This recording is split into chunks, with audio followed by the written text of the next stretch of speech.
با یه حاشیه جالب و جنجالی از برنامه زن روز همراه من باشید و با لایک و ساب کردن از کانال ما حمایت کنید. بعد از اینکه آیلین یکی از شرکت کننده های برنامه زن روز از برنامه به صورت ناگهانی و بدون هیچ خبری رفتش، یه شوک خیلی بزرگی به داورا و شرکت کننده ها یا حتی عوامل برنامه وارد کرد. کلاً آیلینی که داشت بعد از چند قسمت پیشرفت میکرد و امتیاز خیلی خوبی از طرف داورام دریافت میکرد، خیلی غیر منتظره توی یه قسمت دیگه حضور پیدا نکرد. عوامل برنامه هم که گفته بودن رفته به خانواده‌اش سر بزنه. اما بعد از اینکه 3 قسمت پشت سر هم حضور نداشت، توی استوریایی که خود آیلین گذاشت در مورد رفتار پدرام و فرناز صحبت کرد و در مورد ناعدالتی برنامه گفت و این اقدامش نشون داد که واقعاً از این برنامه راضی نبود و خیلی عصبانیه و نمیخواد که این بی‌عدالتی هایی که توی امتیازها معلوم میشه ادامه پیدا کنه. برای همینم با رفتنش میخواست نشون بده که در برابر این بی‌عدالتی ها سکوت نمیکنه و به گفته که خودش هم دوست نداشت توی برنامه‌ای بمونه که هیچ عدالتی توش وجود نداره. از طرفی حتی آیلین خطاب به داورا گفته که شما اصلا کی هستین که میگین من آدم مسئولیت پذیری نیستم. حتی گفته که رفتار داورا کاملا بدور از انسانیت هستش و یه جورایی زن ستیزانه رفتار میکنن. و آیلین گفته که هیچ کسی حق نداره که به شخصیت آدما توهین کنه، چه توی این برنامه چه خارج از این برنامه و توی زندگی شخصی.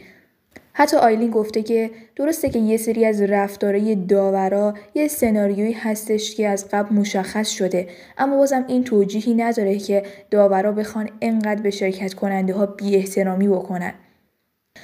و آیلین هم توی استوری بعدیش هم گفته که در برابر این رفتارها سکوت نمی‌کنه تا مردم و مخاطبای این برنامه زن روز همه در برابر این توهینا آگاه باشن.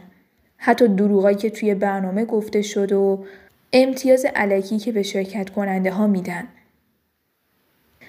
بعد از اونم که آیلین اومد از تمام کسایی که این برنامه رو با دقت نگاه میکنن تشکر کرد و گفتش که خیلی خوبه که صدای دخترای این فصل و فصلهای قبل هستین و ازشون حمایت میکنین.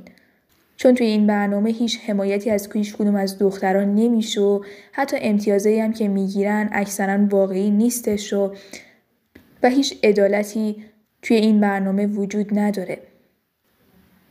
بعد از اونم که آیلین این برنامه رو مسخره میکنه و میگه که اصلا معلوم نیستش که چرا اسم این برنامه رو زن روز گذاشتن، با اینکه رفتارهایی که توی این برنامه میشه اصلا هیچ ربطی به برنامه زن روز نداره و کاملا رفتارشون بی احترامی هستش و علنا به صورت مستقیم به شرکت کننده ها بی احترامی میکنن.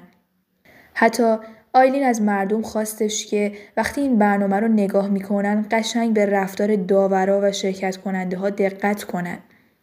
و حتی به گفته خودش گفته که من نمیخوام این ناعدالتی ها نادیده گرفته بشه و گفته که دوست دارم که صدای دخترای این برنامه شنیده بشه و به خاطر زحمتی که میکشن ازشون حمایت بشه، نه اینکه بهشون بی احترامی بشه و حتی هنرشون زیر سوال بره.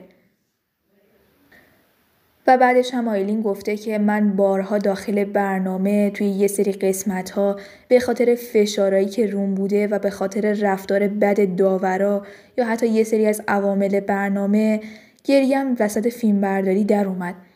اونا هم قشنگ یه سری قسمت‌ها رو ضبط کرده بودن و بعضی قسمت‌ها هم که اصلا منتشر نکردن.